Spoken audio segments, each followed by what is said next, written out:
Hello friends, welcome back to Andhra Samayal. இன்றைக்கி என்ன பார்க்க போகிறேன்னா, ஒரு சிம்பிளான ஸ்வீட் ரெசிபி தாங்க செய்ய போகிறோம். இந்த மாதிரி நீங்கள் கட் பண்ணி பிளேட்டில் வச்சுன்னா உடனே காலி ஆகிடுங்க. அவ்வளோ டேஸ்ட்டாக இருக்குங்க. இந்த ஸ்வீட் ரெசிபி எப்படி செய்கிறதுன்னு பார்க்கலாமா? இப்போது ஸ்டவ்வில் பேன் வச்சு 2 டேபிள் ஸ்பூன் அளவுக்கு நெய் ஊற்றிக்கிறேன். நெய் காஞ்ச உடனே ரவை சேர்த்துக்கலாம். 1 கப் அளவுக்கு ரவை எடுத்துருக்கேங்க. உப்புமா ரவை எடுத்துருக்கேன். பாருங்கள், இந்த மாதிரி ரவை வந்து சின்ன சின்னதாக இருக்கணுங்க. இந்த ரவை எடுத்துக்கோங்க, பெரிய ரவை வேணாம். இப்போ இந்த ரவையை நெய்யில் நல்லா கலந்து விட்டுக்கலாம். பாருங்கள், பொறுமையாக இந்த மாதிரி நெய்யில் நல்லா கலந்து விட்டுக்கலாம். ரவை வந்து நல்லா சாஃப்டாக ஆகணுங்க, அந்த அளவுக்கு கலந்து விட்டுக்கலாம். பாருங்கள், நல்லா கலந்து விட்டுக்கணும். இப்போது 1 கப் அளவுக்கு ரவை எடுத்தனால 1.5 கப் அளவுக்கு பால் சேர்த்துக்கோங்க. நான் 1.5 கப் அளவுக்கு பால் சேர்த்துக்கினேன். உங்களுக்கு இன்னும் கெட்டியாக இருந்ததுன்னா இன்னும் கூட கொஞ்சமாக 1/4 கப் அளவுக்கு பால் எக்ஸ்ட்ரா கூட சேர்த்து இந்த மாதிரி நல்லா கலந்து விட்டுக்கலாம்.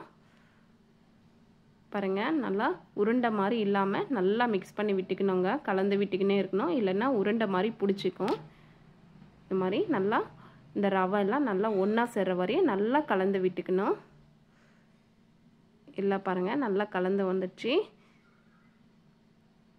இந்த ரவையெல்லாம் நல்லா ஒன்றா வந்திருக்கு பாருங்கள், இந்த அளவுக்கு இருக்கணும். இப்போது 1 கப் அளவுக்கு ரவை எடுத்தனால அதுக்கு ஈக்குவலாக சுகர் எடுத்துக்கலாம். உங்களுக்கு சுகர் கம்மியாக வேணும்னா 3/4 கப்பு எடுத்துக்கோங்க. ஸ்வீட் அதிகமாக சாப்பிட்றவங்க 1 கப் எடுத்துக்கோங்க. பாருங்கள், இந்த சுகரை நல்லா இந்த ரவையில் நல்லா மிக்ஸ் ஆகிற மாதிரி நல்லா மிக்ஸ் பண்ணி விட்டுக்கணும். கட்டி இல்லாத அளவுக்கு நல்லா மிக்ஸ் பண்ணிக்கிட்டே இருக்கணுங்க. சுகர் சேர்த்தனால ரவை கொஞ்சம் லூஸாகவும், கட்டி இல்லாத அளவுக்கு நல்லா மிக்ஸ் பண்ணிக்கிட்டே இருக்கணுங்க. இல்லை பாருங்கள், ஒரு கட்டி கூட இல்லை, நல்லா கலந்து விட்டுக்கிட்டே இருக்கணுங்க. இல்லைன்னா அடி பிடிச்சிச்சின்னா அது கட்டி கட்டியாக இருக்கும். ஸ்வீட் வந்து அவ்வளோ டேஸ்ட்டாக இருக்காது.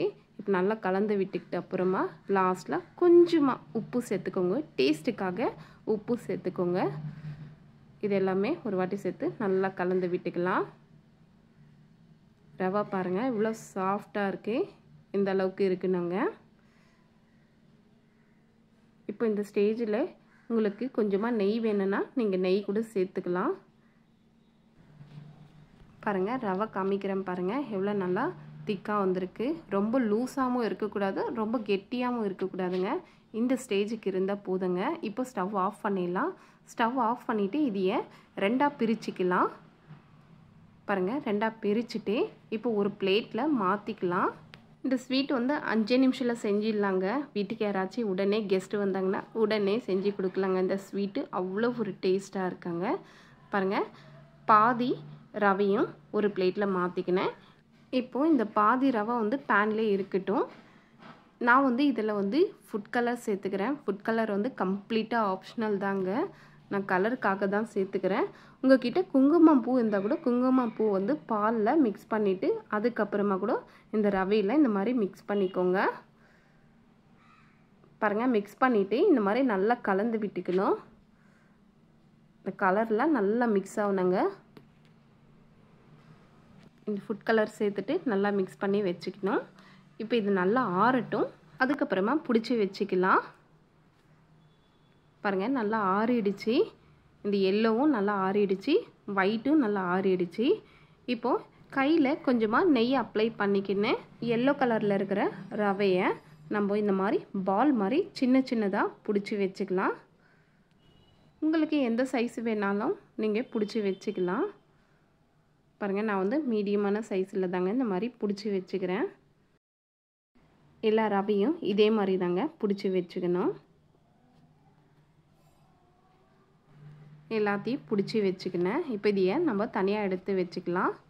இப்போ ஒயிட் கலரில் இருக்கிற ரவையை நல்லா ஒரு வாட்டி மிக்ஸ் பண்ணி விட்டுக்கலாம்.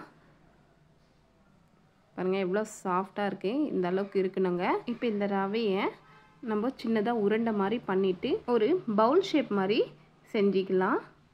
கையில் இந்த மாதிரி நல்லா அழுத்தி விட்டுக்கணும்.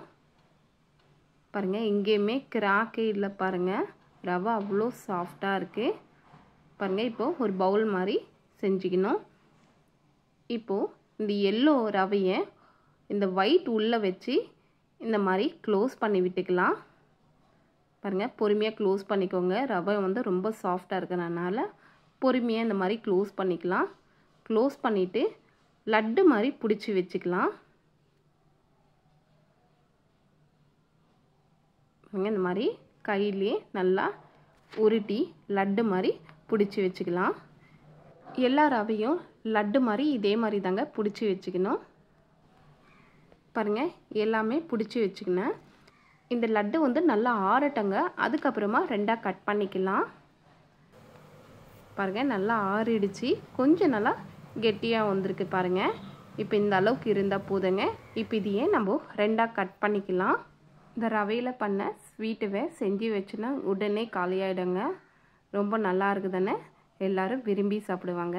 ரவையில் பண்ண ஸ்வீட்டு ரெண்டாக கட் பண்ணிட்டும் பார்க்கவே பாருங்கள் மில்க் ஸ்வீட் மாதிரியே இருக்கும். ஆனால் டேஸ்ட்டு கூட ரொம்ப நல்லா இருக்குங்க. இதே மாதிரி தாங்க எல்லாத்தையும் கட் பண்ணி வச்சுக்கினேன். இது மேலே உங்களுக்கு வேணும்னா நட்ஸு வேணும்னா நட்ஸ் சேர்த்துக்கோங்க. உங்கள் வீட்டில் என்ன நட்ஸ் இருக்கோ அது சேர்த்துக்கோங்க.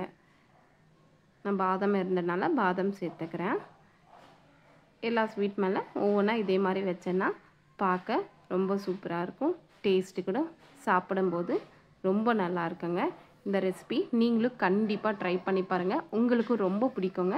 இந்த ரெசிபி நீங்களும் ட்ரை பண்ணி பார்த்துட்டு எப்படி வந்திருக்குன்னு மறக்காமல் கீழே கமெண்ட் பண்ணுங்கள். உங்களுக்கு வேறு என்ன ரெசிபிஸ் வேணுமோ கீழே கமெண்ட் பண்ணுங்கள். அடுத்த வீடியோவில் பார்க்கலாம். நன்றி, வணக்கம்.